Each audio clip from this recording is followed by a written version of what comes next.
తెలంగాణలో స్థానిక సంస్థల ఎన్నికలకు నగారా మోగింది. రాష్ట్రంలో 7 నగరపాలక సంస్థలు 116 పురపాలక సంఘాలకు ఎన్నికల షెడ్యూల్ను రాష్ట్ర ఎన్నికల సంఘం విడుదల చేసింది. రాష్ట్ర ఎన్నికల కమిషనర్ రాణి కుమోదిని నేడు వివరాలు వెల్లడించారు. ఫిబ్రవరి 11న ఒకే విడతలో పోలింగ్ నిర్వహించి 13వ తేదీన ఫలితాలు వెలువడతాయని ఆమె పేర్కొంది. రేపటి నుంచి నామినేషన్ల ప్రక్రియ ప్రారంభమవుతుందని, ఫిబ్రవరి 3వ తేదీన గడువు ముగుస్తుందని తెలిపారు. ఫిబ్రవరి 15వ తేదీ కల్లా మొత్తం ప్రక్రియ పూర్తి చేయాలని ఎన్నికల సంఘం నిర్ణయించింది.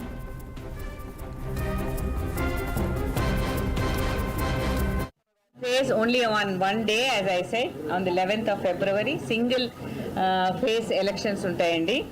దీంట్లో polling stations 8,203. The number of polling stations is 8,203.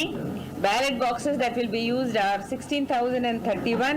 16,031 ballot బాక్సులు ఈ ఎలక్షన్లో ఉపయోగించడం జరుగుతుంది. మరి ఇవన్నీ కూడా స్ట్రాంగ్ రూమ్స్లో పెట్టడం జరుగుతుంది. ఈసారి ఓటింగ్ అనేది 13వ తేదీ ఉంటుంది కాబట్టి ఈ కౌంటింగ్ సెంటర్స్ సపరేట్గా కూడా మనం ఈసారి నోటిఫై చేయడం జరిగింది. ఇవి 136 కౌంటింగ్ సెంటర్స్లో 13వ తేదీన కౌంటింగ్ అనేది నిర్వహించబడుతుంది.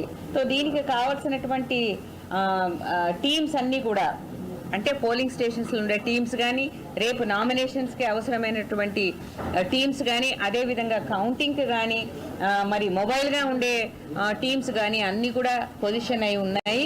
వారికి అవసరమైనటువంటి ట్రైనింగ్ కూడా నిర్వహించడం జరిగింది. So I will now go on to the indirect elections. ఆ షెడ్యూల్ ఒకసారి చూడండి. Indirect election schedule notice will be given through an authorized gazette officer. ఈ గెజెట్ ఆఫీసర్ని కలెక్టర్ గారు నియమిస్తారు. అది ఆ నోటీస్ ఫర్ ద మీటింగ్ అన్నది 14వ తేదీన ఇవ్వడం జరుగుతుంది. అది ఇచ్చిన తర్వాత ఆ oath of office all ward మెంబర్స్కి 16వ తేదీ ఉదయం 11 గంటలకు ఓత్ ఆఫ్ ఆఫీస్ ఇవ్వడం జరుగుతుంది. తదుపరి చైర్పర్సన్, వైస్ చైర్పర్సన్ ఆఫ్ 116 మున్సిపాలిటీస్కి, అదేవిధంగా mayor and deputy mayor of 7 municipal కార్పొరేషన్స్కి indirect elections will be held at 12:30 PM on 16th. 14వ రోజున గెజెటెడ్ ఆఫీసర్ గారు డిస్ట్రిక్ట్ కలెక్టర్ గారి ఆదేశాల మేరకు స్పెషల్ మీటింగ్ అనేది కన్వీన్ చేస్తారు. ఈ విధంగా ఫలానా చోట మీటింగ్ ఉంది అనే ఒక నోటీస్ అనేది ఇష్యూ చేస్తారు. చేసిన పిదప 16వ రోజున ఉదయం 11 గంటలకు ఎన్నిక కాబడిన వార్డు మెంబర్లందరికీ కూడా ఓత్ ఆఫ్ ఆఫీస్ అడ్మినిస్టర్ చేయబడుతుంది.